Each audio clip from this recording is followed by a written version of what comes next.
নমস্কার। Model academy কর্তৃক আয়োজিত অনলাইন ক্লাসে তৃতীয় শ্রেণীর সকল শিক্ষার্থীকে স্বাগতম। বিষয় হিন্দু ধর্ম ও নৈতিক শিক্ষা। আমি রিনা মজুমদার আজকে তোমাদের সাথে তোমাদের পাঠ্য বইয়ের নবম অধ্যায় মন্দির ও তীর্থক্ষেত্র নিয়ে তোমাদের সাথে ক্লাসে আলোচনা করব।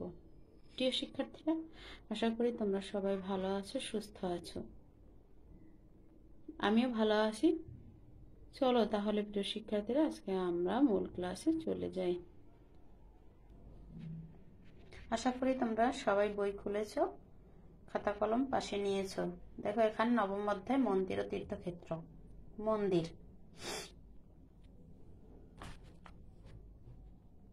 মন্দির হলো দেবালয়। মন্দির হচ্ছে দেবালয়। বিভিন্ন মন্দিরে দেবদেবীর মূর্তি থাকে, মন্দিরে পূজা অর্চনা হয়। সুতরাং যেখানে দেবদেবীর মূর্তি থাকে এবং পূজা অর্চনা হয় তাকে মন্দির বলে। দেবদেবীর নাম অনুসারে মন্দিরের নাম হয়, যেমন শিব মন্দির, কালী মন্দির, দুর্গা মন্দির, কৃষ্ণ মন্দির, বিষ্ণু মন্দির ইত্যাদি।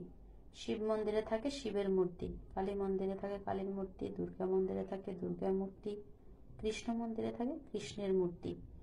এভাবে বিভিন্ন মন্দিরে বিভিন্ন দেবদেবীর মূর্তি থাকে। স্থানের নাম অনুসারেও মন্দিরের নামকরণ হয়ে থাকে, যেমন ঢাকেশ্বরী মন্দির।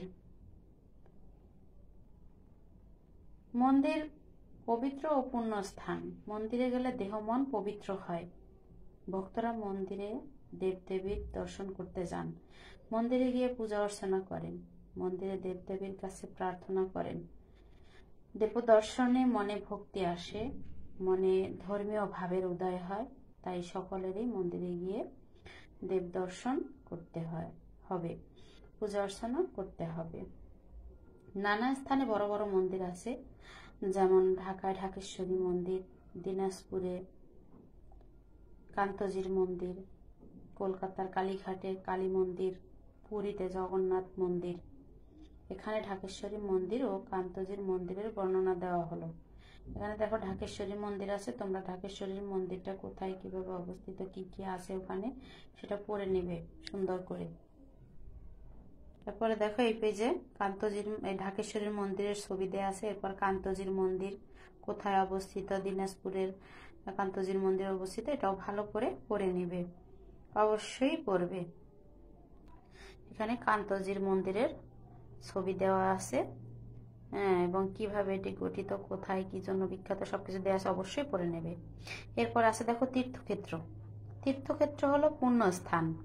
দেবতা বা মুনি ঋষির নামে তীর্থক্ষেত্রের নামকরণ করা হয়। তীর্থক্ষেত্রে গিয়ে শ্রদ্ধা জানালে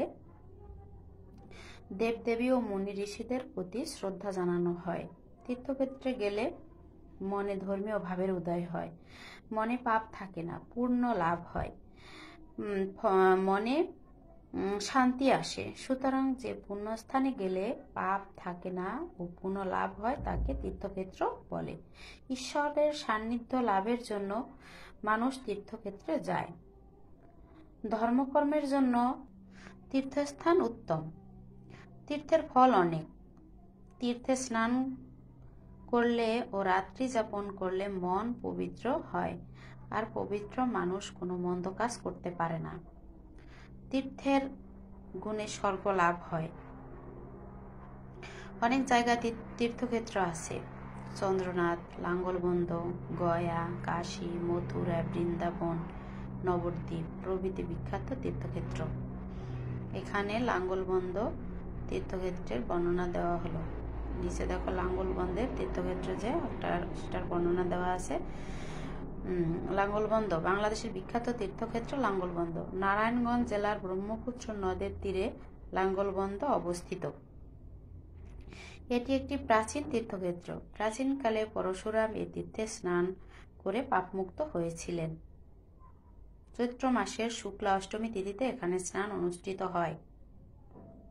লাঙ্গলবন্দের স্নানকে বলে অষ্টমী স্নান। এখানে স্নান করলে মানুষ পাপমুক্ত হয়। লাঙ্গলবন্দে স্নানের জন্য দেশে বিদেশে অনেক লোক আসে।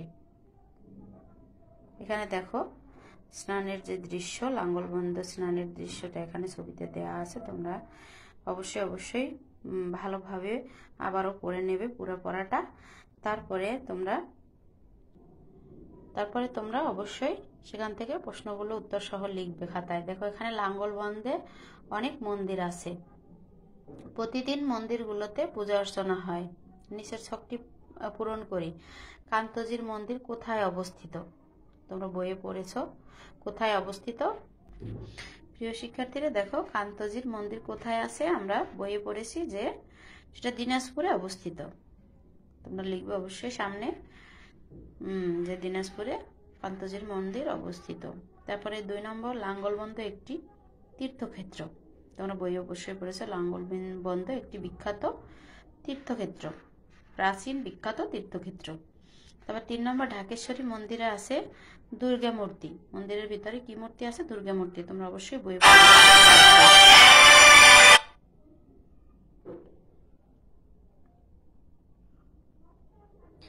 আশা করি তোমরা বুঝতে পারছো এবং লিখে ফেলেছো। লিখবে অবশ্যই। তীর্থক্ষেত্রে জল মাটি সবই পবিত্র। তীর্থক্ষেত্রে জল মাটি সবই পবিত্র থাকে। তীর্থক্ষেত্রে স্নান করলে পাপ দূর হয়। এর কারণে আমরা মন্দির ও তীর্থক্ষেত্রে যাব। এরপর শূন্যস্থান আছে, মিলকরণ আছে। আমি শূন্যস্থানগুলো বোর্ডে করিয়ে দিয়েছি, তোমরা অবশ্যই খাতায় তুলে নেবে। প্রিয় শিক্ষার্থীরা খাতা কলম সাথে নিয়েছো অবশ্যই, এবার তুলে নেবে। দেখো শূন্যস্থান পূরণ করো। 1, যেখানে দেবদেবীর মূর্তি থাকে তাকে কি বলে? ফাঁকা জায়গায় বসবে মন্দির বলে। 2 নম্বর, মন্দিরে দেবদেবীর পূজা অর্চনা করা হয়। মন্দিরে কি করা হয়? ফাঁকা জায়গায় বসবে দেবদেবীর পূজা করা হয়, পূজা অর্চনা করা হয়। 3 নম্বর, ঢাকেশ্বরী মন্দির কোথায় অবস্থিত? আমরা জানি ঢাকা শহরে অবস্থিত, তাই শূন্যস্থানে ঢাকা শহরে অবস্থিত। ঢাকা শহরে অবস্থিত, ঢাকা শহরের ফাঁকা জায়গায় ঢাকা শহর বসবে, ঠিক আছে। তারপরে 4 নম্বর, মন্দির হলো কি? ফাঁকা জায়গায় বসবে দেবালয়। তোমরা বইয়ে পড়েছো মন্দির হলো দেবালয়। তারপরে 5 নম্বর, তীর্থে গেলে আমাদের মন কি হয়? ফাঁকা জায়গায় বসবে আমাদের মন পবিত্র হয়। প্রিয় শিক্ষার্থীরা আশা করি তোমরা অবশ্যই বুঝতে পারছো। তোমরা অবশ্যই খাতায় তুলে নেবে এবং মুখস্থ করবে। প্রিয় শিক্ষার্থীরা তোমরা অবশ্যই বুঝতে পারছো যে আমাদের 9ম অধ্যায় বইয়ের শেষ অধ্যায় আমরা সমস্ত বই শেষ করে ফেলেছি। তাহলে তোমরা বাসায় বসে আবার পুনরায় সেই পড়াগুলো অবশ্যই করে নেবে, মুখস্থ করে এবং খাতায় লিখবে এবং ভালোভাবে পরীক্ষা দেবে, সেই প্রত্যাশায় আমি ব্যক্ত করছি। অবশ্যই তোমরা পরীক্ষায় ভালো করো এই আশীর্বাদ করি। এবং সবশেষে আজকে এই ক্লাসটি আমি সমাপ্ত করব। এবার তোমরা ভালোভাবে পরীক্ষা দাও, সুন্দরভাবে ভালো একটা রেজাল্ট করো এবং উপরের ক্লাসে ওঠার জন্য প্রস্তুতি নাও, 4র্থ শ্রেণীতে ওঠার জন্য প্রস্তুতি নাও।